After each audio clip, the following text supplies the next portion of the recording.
어제는 한 청년 관원이 예수께 나와서 어떻게 하여야 영생을 얻으리까 하는 그런 질문을 하는 장면을 통해서 구원의 길이라는 제목으로 말씀을 살펴봤습니다. 구원의 길은 율법의 행위로는 일어날 수 없다고 했습니다. 그리고 또 오직 구원의 길은 하나님께만 있다고 말씀을 드렸습니다. 오늘은 예수님께서 십자가를 지시기 위해서 예루살렘으로 올라가는 장면입니다. 그런데 그 와중에 야고보와 요한은 예수께 와서 자신을 예수님과 함께 영광의 자리에 앉게 해달라고 요구를 하였습니다. 그때 예수님께서 하시는 말씀은 진정한 리더는 어떤 사람인지 거기에 대해서 말씀을 해 주셨습니다. 예수님은 제자들이 생각하는 이 세상을 다스리는 자, 그들과 영적으로 다스리는 자는 달라야 한다는 것을 말씀하셨습니다. 그래서 오늘은 이 영적 리더십이라는 제목으로 말씀을 살펴보도록 하겠습니다. 첫째로 영적인 리더십은 섬기는 것입니다. 43절에 보면 그러나 너희끼리는 그렇게 해서는 안 된다. 너희 가운데에서 누구든지 위대하게 되고자 하는 사람은 너희를 다스리는 사람이 되어야 하고 라고 말씀하고 있습니다. 세베대의 아들인 야고보와 요한이 예수님께 와서 주님이 영광을 받으실 때에 하나는 주의 좌편에 하나는 주의 우편에 앉게 해달라고 이렇게 요구를 합니다.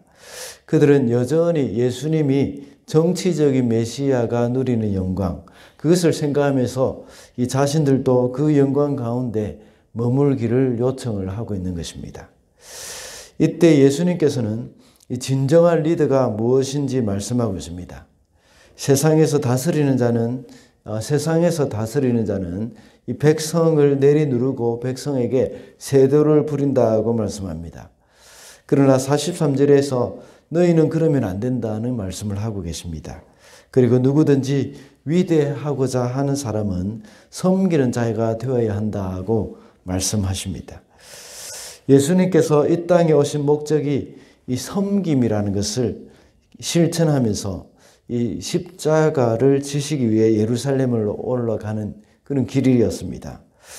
그런 가운데 두 사람은 이 두 제자 야고보와 요한은 이렇게 세상적인 영광을 탐하고 있다는 것이 참 굉장히 역설적이라고 볼 수가 있습니다. 우리가 하나님 나라 일꾼이라면 세상의 영광이나 권세 이런 것들을 다 내려놓아야 합니다. 그리고 섬김의 자리로 들어서야 하는 겁니다. 그것은 이 낮은 자리로 가는 것입니다. 섬긴다는 말은 헬라어로 심부름한다는 그런 의미가 있습니다. 그래서 이 하인, 종 이런 것들을 가리킬 때에 이 이름을 같은 단어로 이렇게 어원이 같다는 겁니다. 섬김의 리더십은 이 종이 되는 것을 의미하는 겁니다. 믿는 사람은 이 정치가가 되고 대통령이 되고자 하는 이유가 이 세상 사람들과 달라야 합니다. 섬기기 위해서 하는 것이 되어야 하는 겁니다. 섬기기 위해서 정치를 하는 사람은 이 권력을 남용하지 않습니다. 그리고 섬기기 위해서 사업을 하는 사람은 이 폭리를 취하지 않고 또 고객을 섬기려고 하는 겁니다. 또한 섬기기 위해서 사업을 하는 사람은 또한 이 노동력을 착취하지 않고 또 직원을 이렇게 섬기려고 한다는 겁니다. 이것이 바로 영적인 리더로서의 섬기는 사람이라고 할 수가 있습니다. 둘째로 영적인 리더십은 희생하는 것입니다. 45절을 보면 인자는 섬김을 받으러 온 것이 아니라 섬기러 왔으며 많은 사람을 구원하기 위하여 치를 몸값으로 자기 목숨을 내주러 왔다. 예수님은 많은 사람을 구원하기 위해서 치를 몸값으로 자기 목숨을 내주러 왔다고 말씀하고 있습니다. 이것이 바로 예수님의 십자가의 희생입니다. 예수님이 보여주신 그 영적인 리더십의 본은 이 섬김뿐만 아니라 희생의 모습입니다. 세상의 리더는 다른 사람들을 희생시켜서 이 자신의 유익을 얻으려고 합니다. 그래서 한 사람을 위해서 많은 사람이 희생이 되어야 하는 경우가 많습니다. 그러나 영적인 리더는 자신의 희생으로 많은 사람, 다른 사람을 살리는 겁니다. 내가 손해를 보고 내가 어려움을 당하더라도 다른 사람을 유익하게 하고자 하는 것이 바로 천국 백성의 리더십입니다. 힘이 없거나 연약해서 희생을 당하는 것이 아닙니다. 오늘날은 참 세상의 리더십 강의를 봐도 이런 영적인 리더십 이야기를 참 많이 합니다. 리더가 섬겨야 하고 리더가 희생해야 한다는 그런 강의를 좀 많이 저도 들은 적이 있습니다. 그 강의를 하는 사람들이 그리스도인이기 때문일까요? 그렇지 않습니다. 그들은 모두가 리더십 전문가로서 이러한 리더십이 정말 힘이 있고 또 사람의 마음을 움직이게 된다는 그런 연구 결과가 다 있었기 때문입니다. 이것이 바로 성경의 원리이고 진리이기 때문입니다. 이것이 맞다는 것이 증명이 되었다는 겁니다. 이 성경 말씀대로 리더십을 발휘하는 것이 그것이 진리이고 그것이 맞다는 것이 다 증명이 되었기 때문에 세상적인 리더십에서도 역시 이런 섬김과 희생을 강조하고 있는 겁니다. 영적인 리더십은 내가 손해를 보고 내가 손해를 보고 내가 희생을 하면서 다른 사람들을 유익하게 하는 것, 이것이 바로 영적인 리더십이라고 볼 수가 있습니다. 그리고 마지막으로 영적인 리더십은 자원하는 것입니다. 33절을 보면 보아라 우리는 예루살렘으로 올라가고 있다. 인자가 대제사장들과 율법학자들에게 넘어갈 것이다. 그들은 인자에게 사형을 선고하고 이방 사람들에게 넘겨줄 것이다. 예수님은 십자가를 지시기 위해서 예루살렘으로 올라간다고 말씀하고 있습니다. 거기서 죽게 된다고 말씀하고 있습니다. 이렇게 주님이 십자가를 지고 올라가시는 것은, 지러 예루살렘으로 가시는 것은 어쩔 수 없이 억지로 다른 사람에게 붙들려서 억지로 가는 것이 아닙니다.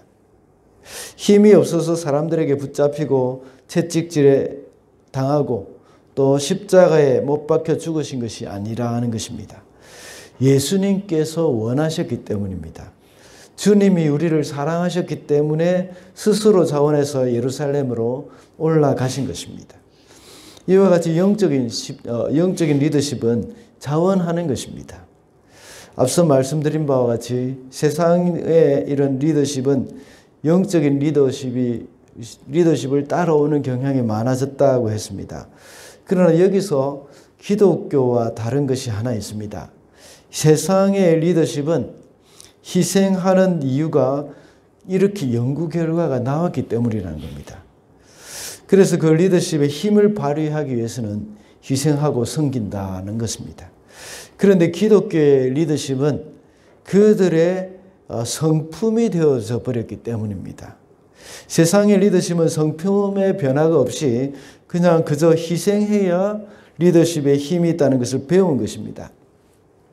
진정한 영적인 리더십은 성품이 예수님을 닮은 사람이 되었기 때문에 그 희생을 하는 것이 마땅한 거다고 생각하고 그렇게 하는 겁니다. 자원하는 겁니다.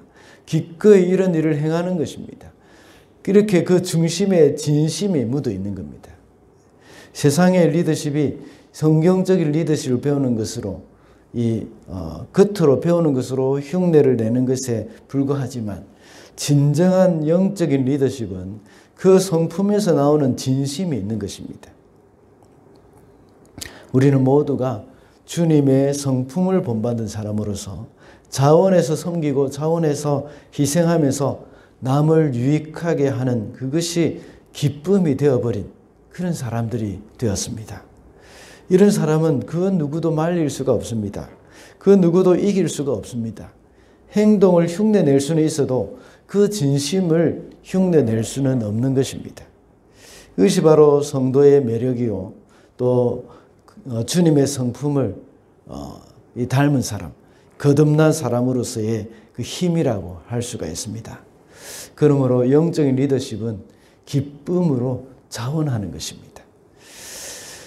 말씀을 맺겠습니다. 오늘은 십자가를 지러 예루살렘으로 올라가시는 그 주님과 아직 세상의 영광을 포기하지 못하고 그것을 요구하는 그 제자의 모습을 보면서 영적인 리더십이라는 제목으로 말씀을 살펴보았습니다. 그 영적인 리더십은 바로 이 섬기는 것이고 희생하는 것이라고 했습니다. 그리고 영적인 리더십은 자원하는 것이라고 했습니다. 그래서 오늘도 정말 이 세상을 섬기는 그런 영적인 리더로서 저와 여러분이 되시기를 바랍니다.